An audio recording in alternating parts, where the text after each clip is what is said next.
Hello and welcome to Social Church. We're really excited to be recording the testimony of Arthur White today. Arthur is the father of Emma Fowl, whose testimony you might have heard a few months back. Arthur was a world champion powerlifter, a successful businessman, and this is going to be a fantastic testimony. I can't wait to hear this. Over to you, Arthur. My name is Arthur White, and this is my testimony. My story is filled with broken pieces, some terrible choices, and some ugly truths. But it's also filled with a major comeback, peace in my soul, and I found a grace that saved my life. And I want to share that with you. I've had the opportunity on many occasions of sharing with people what has gone on in my life, but I also want to share the most important thing in my life, and that is my faith in Jesus Christ. There was a time in my life when, materialistically speaking, I had everything that you would want. I had a happy and successful marriage. My wife and I, we met when we were 14. We got engaged at 17 and we were married at 19. We had 2 children. They're both now grown. I had a home and a nice home. I had a successful business. When I left school, I was a carpenter. I served an apprenticeship, and when I finished that apprenticeship back in the late 60s, early 70s, I started to work for myself. There was a boom in the building industry, and I built a business off the back of that, and a successful business. There was a time in the middle 80s when I was turning over a few million quid a year. I had a big house in Essex, I had a villa in Spain, I had a nice Jaguar car, the wife had a sports car, I had a few quid in the bank. So things were going pretty good for me. I also had a sporting career. As a kid, I loved all sport. Football, cricket, basketball, you name it, I did it. Athletics, everything. I loved sport. My love of sport led me into training with weights at a very young age. I think I was about 13, 14, 15 when I started going into a gym. I started to train hard, and I became reasonably strong. I drifted into powerlifting. And as a powerlifter, I competed for 30 years, between 1976 and 2006. During that 30-year period, I represented Great Britain for 27 years. And during that 27-year international career, I won 9 British titles, 6 European titles, and 4 world titles. I had everything that you would want in life, and yet I still wanted more. I wanted bigger contracts. I wanted to compete more and break more world records. I believe I actually became addicted to training. I wanted to be in the gym every day. I wanted to compete more. I wanted to break more world records. And yet, it's impossible to do such a thing. You need to rest, to recuperate. So I needed to find something to feed this addiction. And eventually I started taking amphetamines. Amphetamines led me into salt. Salt led me into cocaine. Cocaine addiction led me into steroids. I had a cocaine and steroid addiction that nearly ended my life. And when I say that, I'm not being melodramatic.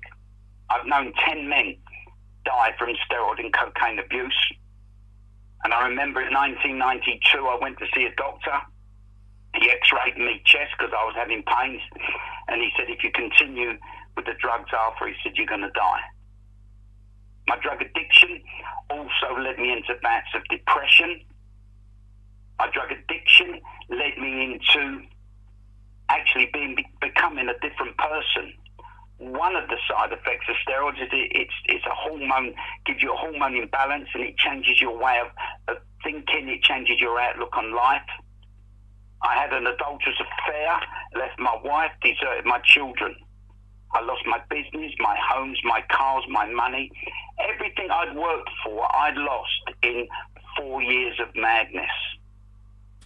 And as I say, my drug addiction nearly ended my life. This doctor told me that I would die. My drug addiction led me into bouts of depression, and I tried to take my own life on many occasions. I tried to cut my own throat, crash the car, overdose, and drown myself. I could see no way out of the mess that I'd actually got myself into. I started to run an illegal debt collecting business in the East End of London, and I started to make some enemies, and there were a number of men that were going to take my life. So I'll repeat myself again and say that when I say my life was close to ending, I'm not being melodramatic. I knew no way out. In one of my sane moments, and there weren't many, I actually went to see a drug counsellor. Now, this drug counsellor was the leader of a church that my daughter started to go to. My daughter Emma became a Christian, gave her life to Jesus when she was around about 12 years of age, and I thought she'd just gone potty. I thought she'd got involved in some sort of cult, and she was talking about Jesus. I knew nothing about God. I knew nothing about Jesus. But this man was actually one of the elders of the church that she was going to. He said something to me that actually stuck with me ever since. He said, you need to choose. And you know, it doesn't matter where you are in life, whether you're young, old, rich, poor, man or woman, boy or girl, we need to make choices.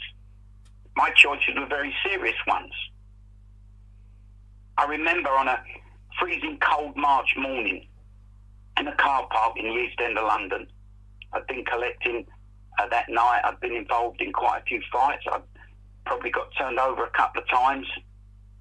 I remember standing in the car park thinking, what a mess my life is in. What a mug I am. Now, I wasn't a kid. I wasn't a juvenile. I didn't come from a broken home. I come from a poor home, really, a working class family. Those privileges certainly in my family. I worked hard for everything I got. No one gave me a tanner. And I remember standing there thinking, what a mess. I had a 12-inch diver's knife strapped to my arm, a 38 Beretta in my pocket, a knuckle duster in the other pocket. In my van, I had a couple of club hammers under the seat and 2 pickaxe handles in the back. This was now the madness of my life. I was living a violent life fueled by drugs. But you need to know where I come from. I was just a kid off of a council estate who loved life, who worked hard and became successful at it. I was a businessman, a husband, a father. I was a respected man. I had a sporting career that took me around the world. Powerlifting's a Cinderella sport, I know that. But in my circles, I had a reputation. And I was a good, strong athlete and competitor. Now, I'm living this violent life, fueled by drugs, and I could see no way out except death.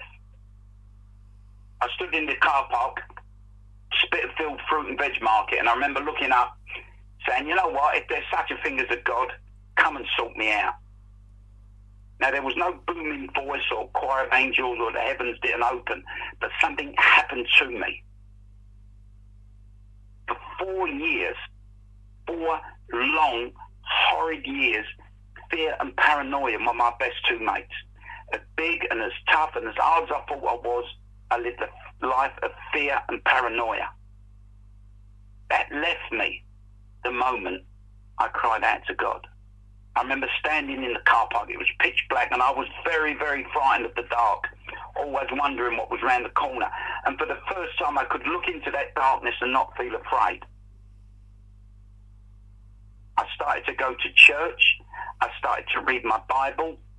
I started to pray, and my life started to change.